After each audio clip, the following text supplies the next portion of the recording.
Looking back at the years leading up to 1987, I always considered myself to be well informed about what was happening at MGS. Pupils tended to know when someone had been sent to the head teacher's office for a caning, and news of serious punishments travelled remarkably quickly around the school. Based on what I knew at the time, I estimated that around 25 canings took place across the entire school during my 7 years there. Even after all these years, that figure still feels broadly accurate. Of course, memory is never perfect. It is entirely possible that during my first couple of years, I was less aware of everything that happened, particularly involving older pupils or incidents outside my own year group. Even if another 25 canings escaped my attention, that would still amount to only around 50 canings over 7 years. Spread across that period, this works out at just over 7 canings a year.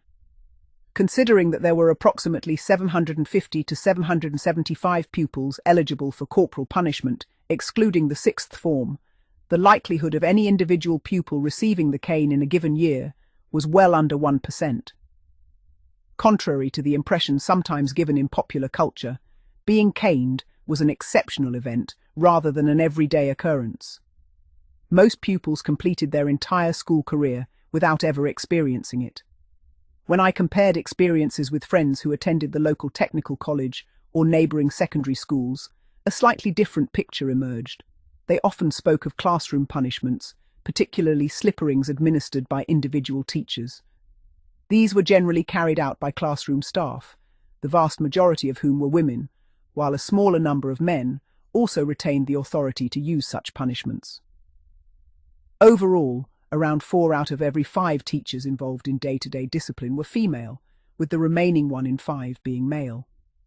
Although classroom slipperings were more common in those schools than at MGS, referrals to the head teacher for caning were only modestly higher.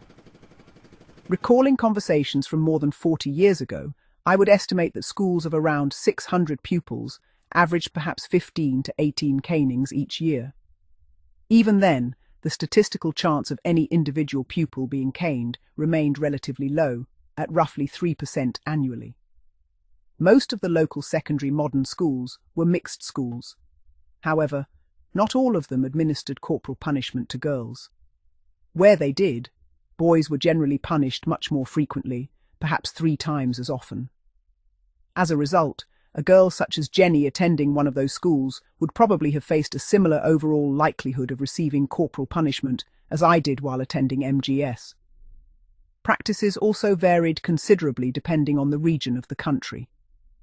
In some inner-city schools, particularly in parts of London, Manchester and Liverpool, members of the teaching staff responsible for supervising lunchtime frequently carried the recognised implement of punishment as part of their normal duties. In London, this was often a cane, while in Manchester and parts of Liverpool the strap remained in use for longer. This enabled immediate punishment for serious breaches of discipline without the need to wait for a formal referral to the head teacher. At MGS, however, discipline around the school grounds generally followed a different pattern. Areas such as the toilets were monitored by prefects, who were expected to discourage smoking and other rule-breaking. Whether they always fulfilled that responsibility as intended is another matter entirely, as pupils often joked that some prefects reached these places before anyone else for reasons of their own. For many years I believed that corporal punishment in schools had largely disappeared by around 1980. Looking back more carefully and comparing memories with those of pupils from other schools, it now seems that this was not the case. In fact, levels of corporal punishment during the mid to late 1970s appear to have remained relatively high, in some respects matching or even exceeding those seen during the 1950s. This resurgence was directed overwhelmingly at boys. Although some schools still punished girls, many had already begun reducing or abandoning the practice for female pupils well before it declined for boys. As a consequence, by the late 1970s, corporal punishment had increasingly become something associated with male discipline, even though exceptions continued to exist. The picture changed noticeably by around 1982 or 1983. Across many schools, the number of routine or relatively minor canings fell dramatically. The days when pupils expected corporal punishment for a wide range of offences were rapidly becoming part of school folklore.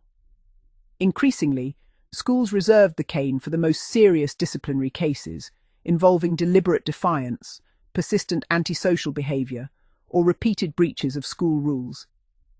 At the same time, wider social and political attitudes were changing. Public debate increasingly focused on children's welfare, educational reform, and the rights of young people. Questions began to be asked about whether physical punishment had any place in modern education, and schools found themselves under growing pressure to justify practices that had once been accepted without question. These changing attitudes would eventually lead to the complete abolition of corporal punishment in state schools. One comparatively minor issue that never attracted the same level of attention was lateness. At MGS, pupils who arrived late for morning assembly were not subjected to corporal punishment. Instead, they simply entered quietly after everyone else and took their places in a designated area at the back of the hall. Alongside them were pupils who had been excused from the main assembly for religious reasons, including Catholics, Jewish pupils, members of other Christian denominations, and those from other faith communities. The arrangement was practical rather than punitive, and reflected the school's routine approach to managing the start of the day.